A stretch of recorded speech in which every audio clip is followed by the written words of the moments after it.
आपका स्वागत है एस वाराणसी में। आज हम लोग फिर से बात करेंगे BSc third year second paper complex analysis के। एनालिटिक फंक्शन की डेफिनेशन चल रही थी, जिसमें आपने इसके पहले वाली क्लास में ये देखा कि कब हम फंक्शन को एनालिटिक करते हैं और क्यों सम नेबरहुड की बात कर दी गई थी। जब उसमें आपने नेबरहुड की बात की हुई थी तो सम नेबरहुड की बात की जा रही थी।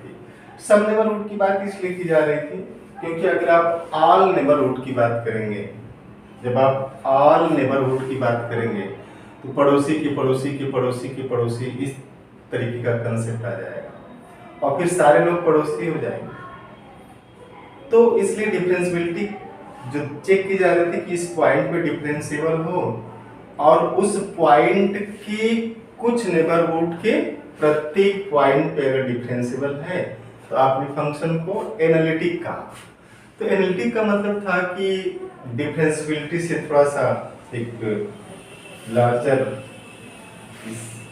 में बड़ी चीज ये रही कि उसके नेबरहुड में भी कुछ नेबरहुड के प्रत्येक पॉइंट पे डिफरेंशिएबल हो जाए। इसका मतलब आप ऐसी बात कर रहे थे कि जिस पॉइंट पे फंक्शन डिफरेंशिएबल है, अगर उस पॉइंट पे ओपन डिस्क बना लिया जाए और उस ओपन डिस्क में अगर फंक्शन डिफरेंशिएबल हुआ तो उस पॉइंट पे एनालिटिक कहा जाएगा। तो डिस्क की बात करें, बट इसमें अगर फंक्शन डिफरेंशिएबल है, फंक्शन कंटिन्यूअस है, तो एक शर्त है, उस शर्त को सेटिस्फाई करता है और वो जो शर्त है वो नेसेसरी कंडीशन के नाम से आप लिखते हैं। तो हम लोग एक थ्योरम लिखेंगे और ये theorem necessary calculate F Z is u means uxy plus ivxy be continuous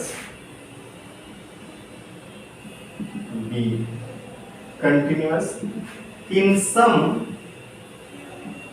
neighborhood of z point x plus iy. Calculate f z equal to uxy plus ivxy is continuous in some neighborhood of this and let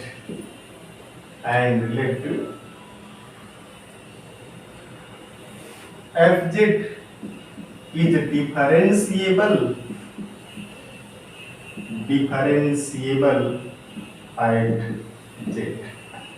means आपने दो चीजें assume की, इस theorem में दो चीजें assume की गई। पहला तो ये कि f जो है कंटिन्यूअस है z पे और उसके कुछ नेबरहुड में, और दूसरा है कि z पे फंक्शन डिफरेंशिएबल है। तो कंटिन्यूअस उस पॉइंट और उसके नेबरहुड में है, कुछ नेबरहुड में है, in some neighbourhood of z। Let f is differentiable at z। करें अब दूसरा एज्यूम आपने किया था कि f डिफरेंशिएबल है। लेट फिर करें कि देन अगर ये है तो क्या होगा, उसकी बात कर रहे हैं। Then partial derivative of uxy and vxy axis and satisfy the following equations.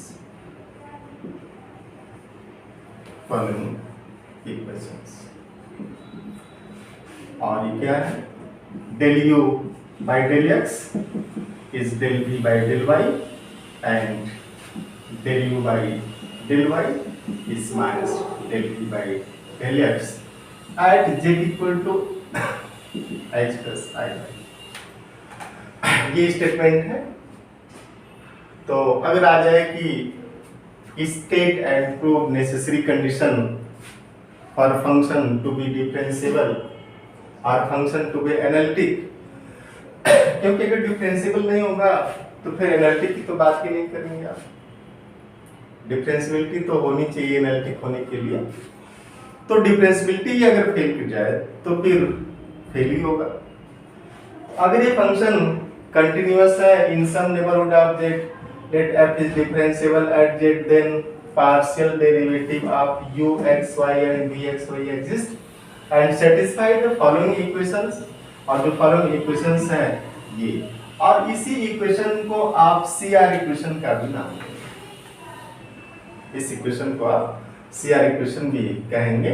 तो इसका प्रूफ हम लोग देखते हैं, थोड़ा सा आप देखिए कैसे प्रूफ करेंगे इसको।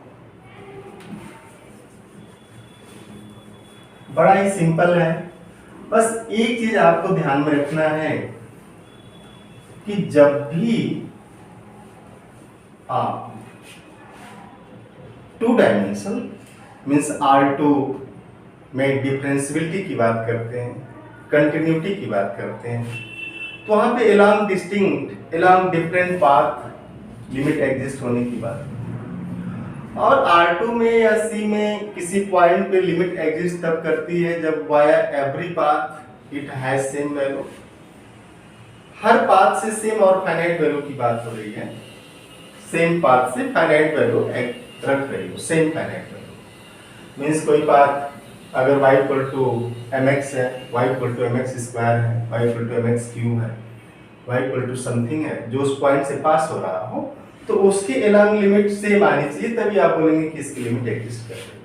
ठीक है, तो इसका जो प्रूफ है, प्रूफ में हम लोग लेके चलेंगे कि देखिए इंपॉर्टेंट ये नहीं कि आप उसको याद कर लिए, इंपॉर्टेंट ये है कि जो स्टेटमेंट इसका है जिसमें आपने लिखा कि let f is continuous in some neighbourhood of z and f is analytic at z, sorry f is differentiable at z, तो अगर f differentiable at z है तो कंटिन्यूअस हो।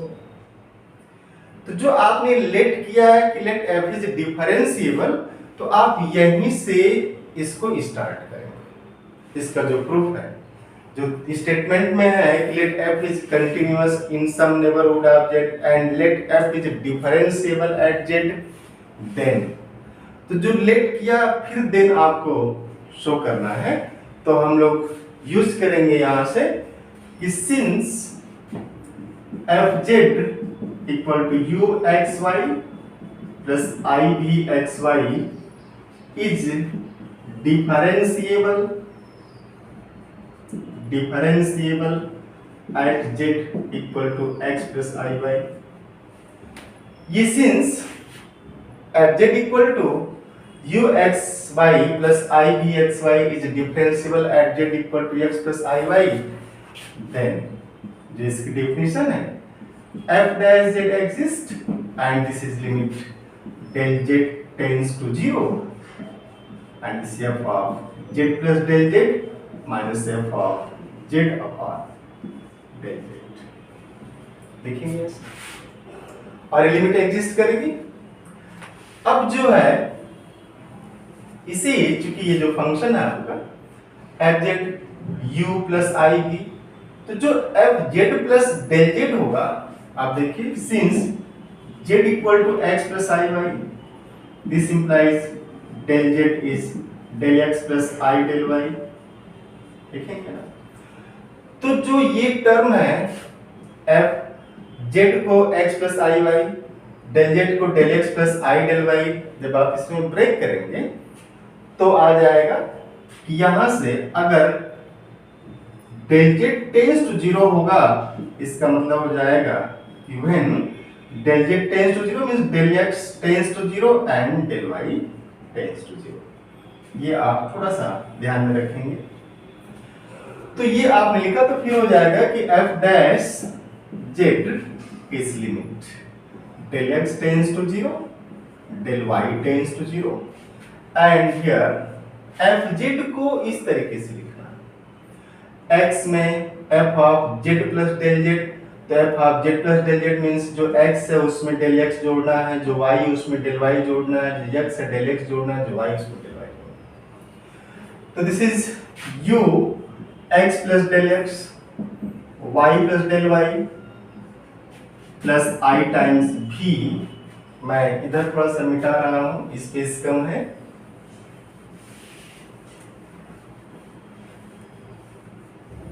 Plus i v x plus del x y plus del y minus, तो ये रहा this minus times f z, जो definition थी ना limit del z tends to zero f of z plus del z minus f of z whole upon del z, तो minus u x y plus i v x y this whole upon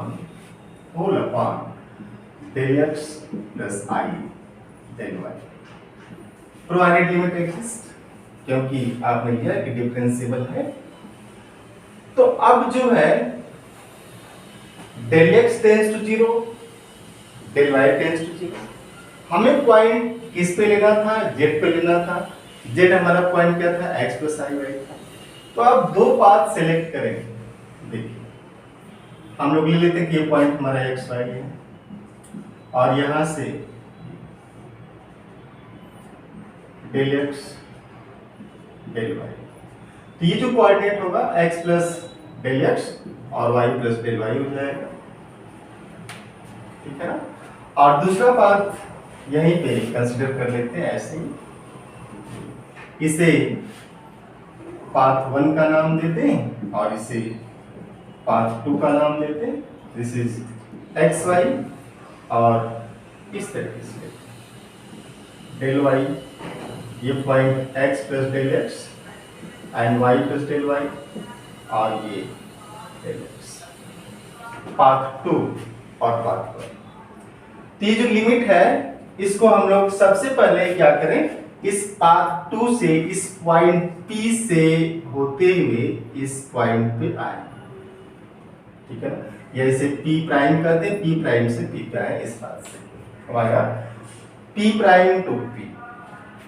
तो जब इस path से आएंगे पहले तो del x को zero करना होगा, अब लीजिएगा along path 1 first take del x 0 then del y tends to 0, path 1 की बात करें तो first take del x 0 then del y tends to 0, तो जहां del x है वहां पे आप 0 करेंगे तो आ जाएगा limit means f dash z is limit del y tends to 0, आपको del x को 0 करना है, u यस देखिएगा u x y plus del y plus i भी x y plus del y, क्योंकि del x तो पहले 0 हो गया, एंड दिस माइनस, आप पाथ को मत मिटाइएगा, माइनस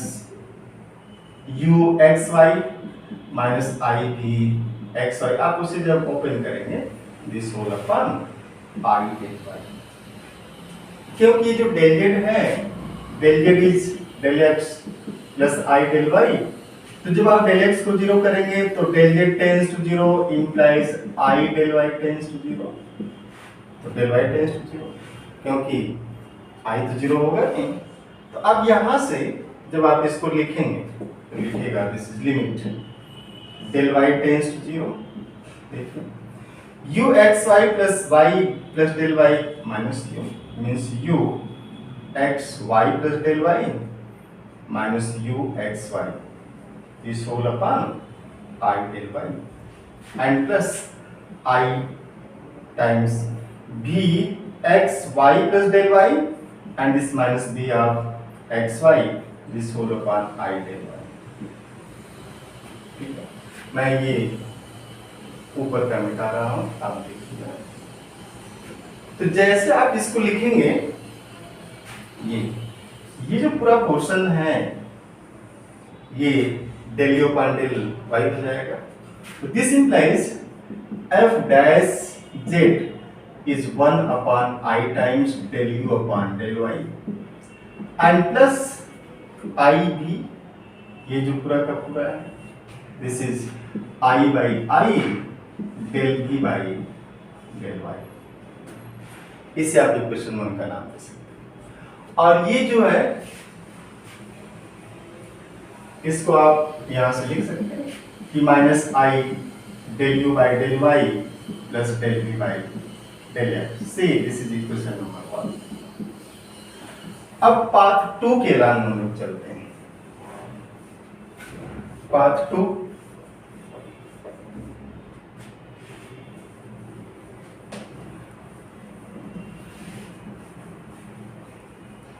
पाथ 2 में देखिए, पाथ 2 में ये है कि सबसे पहले हमें डेल वाई को जीरो करना होगा।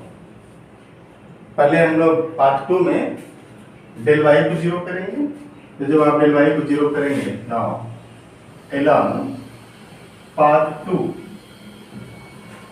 take del y 0 then del x tends to 0। उस केस में f डैश z जो होगा limit del x tends to 0 and this u del y 0 क्या x plus del x y plus I v x plus del x y minus times u xy minus I v xy this whole upon del x। क्योंकि del y 0 कर दिया आपने तो I times del y 0 0 हो जाएगा and this is limit del x tends to 0। अब आप देखिए u u v v एक साथ रखना तो u x plus del x minus u x plus del x y minus u x y and this whole upon del x plus I times v x plus del x y minus v x y this whole upon del x। क्योंकि ये जो है by definition this is del u by del x, this is del u by del x plus I times del v by del x।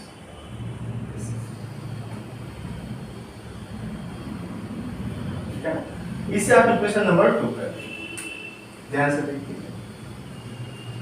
अब equation number 1 और equation number 2 को equate करेंगे और equate क्यों करेंगे? जैसे इक्वेशन नंबर 1 और equation number 2 को इक्वेट करना है तो इक्वेट क्यों करेंगे? क्योंकि f डिफरेंशिएबल है। डिफरेंशिएबल है तो जो लिमिट होगी अलॉन्ग डिफरेंट पाथ वो सेम आएगी, क्योंकि लिमिट अगर सेम नहीं आएगी तो फिर लिमिट एग्जिस्ट ही नहीं करेगी। तो लिमिट एग्जिस्ट करने के लिए जरूरी है कि वाया डिस्टिंक्ट पाथ द्वारा सेम आए, तो इसलिए आप क्या करेंगे, इन दोनों इक्वेशन को इक्वेट कर देंगे। आप प्रूफ शुरू कहां से किए? आपने प्रूफ शुरू किया कि f इज डिफरेंशिएबल, और f इज डिफरेंशिएबल तो फिर आपने डिफरेंशिएबिलिटी की जो डेफिनेशन होती है उसको यूज किया आपने, और z प्लस डेल z को, जो z आपने x प्लस आई वाई लिया तो डेल z क्या हुआ, del x plus i del y, उसको यूज कर लिया। अब दो पाथ आपने लिया, एक पाथ ऐसा ले जिसमें डेल y पहले 0 हुआ, दूसरा पाथ जिसमें डेल x 0 हुआ। आप इसको ऐसे भी कर सकते हैं कि along रियल एक्सिस और along इमेजिनरी एक्सिस। जब आप along रियल एक्सिस जाएंगे तो उसमें डेल y 0 होगा, along इमेजिनरी जाएंगे तो उसमें डेल x 0 हो जाएगा। आप किसी और भी पाथ को लेकर के कर सकते हैं इसको, क्योंकि इसमें कहा ये जा रहा है कि अब एज्यूम जो किया गया वो एज्यूम ये किया गया कि f डिफरेंशिएबल है, तो f डिफरेंशिएबल है तो लिमिट एग्जिस्ट करेगी, क्योंकि आपने एज्यूम किया है कि डिफरेंशिएबल है। अगर वही बात कि अगर आप कहते हैं कि ये एमएससी पास है तो कोई एक्स्ट्रा केस सिचुएशन नहीं हो कि बिना बीएससी पास किए करा दिया गया, तो इन जनरल तो आपके दिमाग में आएगा ना किसका मतलब बीएससी भी पास नहीं है। वो अलग चीज है कि कोई अलग से ऐसा कुछ किया जाए कि बीएससी नहीं करना, डायरेक्ट इंटर के बाद एमएससी इनको कराया जाए, कुछ स्पेशल कंडीशन डाल करके। तो अगर डिफरेंशिएबल है तो लिमिट सेम होगी। अब इन दोनों को आप इक्वेट करेंगे। Now f dash z is minus I del u by del y plus del v by del x is same as del u by del x। ध्यान से देखिएगा, this is your this is y, not this is x, del y, this is del y, okay, this is del y, del u by del x plus I del b by del x. जब आप compare करेंगे यहाँ से मिल जाएगा del u by del x is del b by del y and del u by del y is equal to minus times del b by del x. और यही आपको प्रूफ करना था, हैंस प्रूफ मीन्स आप इसे लिख सकते हैं क्यू ई बी, इसे क्यू ई बी भी लिखा जाता है। इसका मतलब होता है कि जो आप करना चाह रहे हैं तो वह इति सिद्धम टाइप से लिखते हैं। तो hence it is proof mean जो आपने नेसेसरी कंडीशन देखी, तो जो नेसेसरी कंडीशन रही आपकी वो ये थी कि आपने देखा कि अगर f कंटिन्यूअस हो, f डिफरेंशिएबल हो किसी पॉइंट पे, तो फिर पार्शियल डेरिवेटिव एग्जिस्ट करेगा, और जो पार्शियल डेरिवेटिव एग्जिस्ट करेगा वो एक इक्वेशन को सेटिस्फाई करता है जिससे आपने CR इक्वेशन कहा, ठीक है ना। तो जो नेसेसरी कंडीशन ये थी कि अगर कंटिन्यूअस है in some neighbourhood of z और डिफरेंशिएबल है तो इसके बाद इसका पार्शियल डेरिवेटिव एग्जिस्ट करेगा, पार्शियल डेरिवेटिव एग्जिस्ट करेगा और ये CR इक्वेशन को सेटिस्फाई करेगा। जो आपने दो इक्वेशन लिखे हैं लास्ट के, ये CR इक्वेशन है, ठीक है। इस वीडियो में मैं जो पेज है मींस इसका जो प्रूफ है, नोट्स भी अटैच कर दिया जाएगा, आप वहां जाकर के इसके नोट्स को भी ले सकते हैं, ठीक है ना। तो थैंक यू। कल हम लोग नेक्स्ट क्लास में इसकी सफिशिएंट कंडीशन की बात करेंगे। इसके बाद देखेंगे कि ऐसे बहुत से फंक्शन हैं जो CR को तो सेटिस्फाई करते हैं बट डिफरेंशिएबल नहीं होते, क्योंकि नेसेसरी कंडीशन है, सफिशिएंट नहीं। अगर CR सेटिस्फाई नहीं किया तो डिफरेंशिएबल नहीं होगा, बट अगर CR सेटिस्फाई करता है तो डिफरेंशिएबल होगा, इस बात की भी गारंटी नहीं की जा सकती। तो thank you, see you tomorrow.